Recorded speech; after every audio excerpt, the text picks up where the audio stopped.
Hi all, welcome to HUB. നിങ്ങൾ തമിഴിൽ കണ്ടതുപോലെ തന്നെ നോർത്ത് ഇന്ത്യയിൽ നമുക്ക് ആദ്യത്തെ ഒരു അഡ്മിഷൻ വന്നേക്കുക. നോർത്ത് ഇന്ത്യ സാധാരണ കുട്ടികളെത്തി സൗത്ത് ഇന്ത്യയിൽ നിന്ന് നോർത്തിലോട്ടുള്ള ക്ലാസ്സുകൾ നോക്കി ചുമ്മാ പോയിട്ട് അവസാനം ആ ലാംഗ്വേജും മനസ്സിലാവുക, ഒന്നും മനസ്സിലാവുക, നേരെ തിരിച്ച് പിന്നെ ഇങ്ങോട്ട് തന്നെ വരിക. ഇതിപ്പോൾ അവിടെ നിന്ന് ഇങ്ങോട്ട് ആൾക്കാർ വരാൻ തുടങ്ങി എന്നുള്ളതാണ് സത്യം. വേറെ ഒന്നുമല്ല, അത് ജസ്റ്റ് ഒരു സ്കാം ആയിരുന്നു. ആ സ്കാം എന്താണെന്ന് ഞാൻ പറഞ്ഞുതരാം. അത് വേറെ ഒന്നുമില്ല, ഇതിപ്പോൾ ഒരു വീഡിയോ ആയിട്ട് ചെയ്യണം എന്ന് ഉദ്ദേശിച്ചത് വേറെ ഒന്നും കൊണ്ടല്ല. ഇങ്ങനത്തെ കുറേ ഓൺലൈൻ സ്കാമുകൾ ഇപ്പോൾ ഇവിടെ നടക്കുന്നുണ്ട്. അപ്പോൾ അതിനൊരു അവയർനെസ്സും കൂടെ കുട്ടികൾക്ക് ആയിക്കോട്ടെ എന്ന് വിചാരിച്ചിട്ടാണ് ഇങ്ങനെ ഒരു വീഡിയോ ചെയ്തത്. വേറെ ഒന്നുമില്ല, കഴിഞ്ഞ ദിവസം നമുക്കൊരു വാട്സാപ്പിൽ hello ma'am I am joining എന്ന് പറഞ്ഞിട്ട് ഒരു മെസ്സേജ് വന്നിട്ടുണ്ടായിരുന്നു. നമ്മുടെ കോഴ്സ് എടുക്കാൻ താല്പര്യമുണ്ടെന്നും എത്ര രൂപയാണ് ഫീസ് എന്നുള്ളതായിരുന്നു കുട്ടിയുടെ കൺസേൺ എന്ന് പറഞ്ഞു. അപ്പോൾ നമ്മൾ നമ്മുടെ ഫീസ് സ്ട്രക്ചറും കാര്യങ്ങളെല്ലാം കുട്ടികൾക്ക് പറഞ്ഞു കൊടുക്കാറുണ്ട്. അതായത് വാട്സാപ്പ് ത്രൂ കോൺടാക്ട് ചെയ്യുന്ന ആൾക്കാർക്ക് നമ്മൾ ഷെയർ ചെയ്ത് കൊടുക്കാറുണ്ട്. അങ്ങനെ നമ്മുടെ ഫീസും കാര്യങ്ങളെല്ലാം അയച്ചു കൊടുത്തു. അപ്പോൾ നമ്മൾ പറഞ്ഞു അവന് റെയിൽവേ SSC ആണ് താല്പര്യം എന്ന് പറഞ്ഞു. സോ ഓക്കെ, അപ്പോൾ നമുക്ക് 8000 രൂപയാണ് നമ്മുടെ ഫീസ് എന്നും പറഞ്ഞ് അയച്ചു. അപ്പോൾ പുള്ളിക്കാരൻ ഇങ്ങോട്ട് ചോദിച്ചു എന്താണ് പേയ്മെൻറ്റ് മോഡ്. അപ്പോൾ നമ്മൾ ഒന്നേലും QR അയക്കാം അല്ലെങ്കിൽ GPay എന്നുള്ള രീതിയിലാണ് നമ്മുടെ പേയ്മെൻറ്റ് മോഡ്സ് ഓൺലൈനായിട്ട് വരാറ്. നമ്മളെന്ത് ചെയ്യുക, നമ്മുടെ GPay നമ്പർ അയച്ചു കൊടുത്തു. ഓക്കെ, പുള്ളി പൈസയും അയച്ചു. ഓക്കെ, നമ്മുടെ സിസ്റ്റം എന്ന് വെച്ച് കഴിഞ്ഞാൽ നമുക്കൊരു അക്കൗണ്ട് സെഷൻ ഉണ്ട്. അക്കൗണ്ട് സെഷനിലാണ് ഈ പറഞ്ഞ പേയ്മെൻറ്റും കാര്യങ്ങളെല്ലാം വരുന്ന അക്കൗണ്ട് സെഷനിലാണ്. ബട്ട് നമ്മുടെ ടെലികോളിംഗ് വിങ്ങിലാണ് ഈ പറഞ്ഞ കോൾസും കാര്യങ്ങളൊക്കെ കണക്ട് ചെയ്യുക. അപ്പോൾ ഇവർ തമ്മിൽ ഒരു അണ്ടർസ്റ്റാൻഡിങ് ഉണ്ട് ഇപ്പം നമ്മുടെ ടീമിൽ. സോ അതുകൊണ്ട് മാത്രമാണ് ഇങ്ങനത്തെ ഒരു ഇൻസിഡൻറ്റ് ഇവിടെ ഒഴിവാക്കപ്പെടാൻ പറ്റിയത്. വേറെ ഒന്നുമില്ല, പുള്ളി 8000-ന് പകരം 18000 രൂപ നമുക്ക് അയക്കുകയുണ്ടായി. 8000-ന് പകരം 18000 രൂപ അയച്ചു.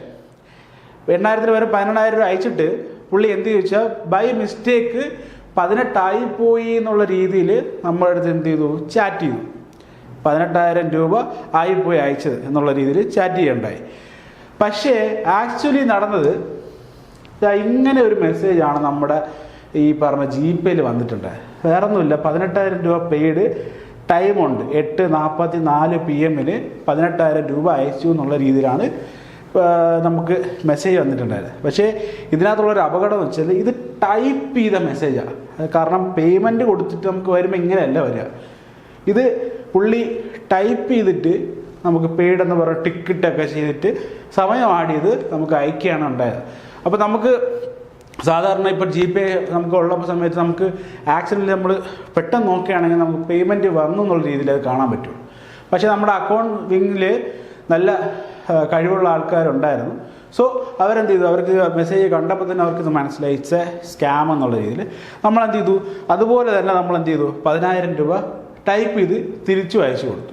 അങ്ങനെ പുള്ളി ഇതാ ഇപ്പോൾ അയച്ചതിന് ശേഷം എന്താ please send my extra money, please send. അപ്പോൾ ടൈം ആയിക്കോണം, 1 മിനിറ്റിൻ്റെ അകത്ത് തന്നെ ഇങ്ങനെ അയച്ചുകൊണ്ടിരിക്കുക. അപ്പോൾ അർജൻസി പുള്ളി ക്രിയേറ്റ് ചെയ്യാൻ അവിടെ ശ്രമിച്ചിട്ടുണ്ടായിരുന്നു.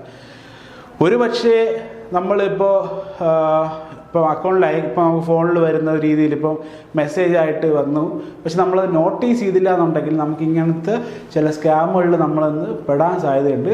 അപ്പോൾ ഈ വീഡിയോ എടുത്തത് ഇത്രയും പറയാൻ വേണ്ടിയിട്ടാണ്. ഇനി ഇങ്ങനത്തെ സ്കാമുകൾ നിങ്ങളുടെ ഫോണിൽ ആരെങ്കിലും ഇപ്പം ഇവിടെയുള്ള ആൾക്കാരങ്ങനെ ചെയ്യുമെന്ന് എനിക്ക് തോന്നുന്നില്ല. മേ ബി അതർ സ്റ്റേറ്റ്സ് അല്ലെങ്കിൽ നോർത്തിൽ നിന്നുള്ള ആൾക്കാരൊക്കെ ഇങ്ങനെ ഒരു രീതിയിൽ ഇങ്ങനെ മെസ്സേജായിട്ട് വന്നെങ്കിൽ പ്ലീസ് ചെക്ക്.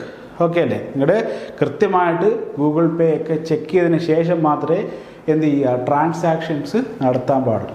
സോ നമ്മുടെ സബ്സ്ക്രൈബേഴ്സ് ഇതൊന്ന് അറിഞ്ഞിരിക്കണം എന്നുള്ളൊരു ഉദ്ദേശത്തിൽ മാത്രമാണ്. അത് നമ്മുടെ കുട്ടികളാണ് നമ്മുടെ സബ്സ്ക്രൈബേഴ്സ്.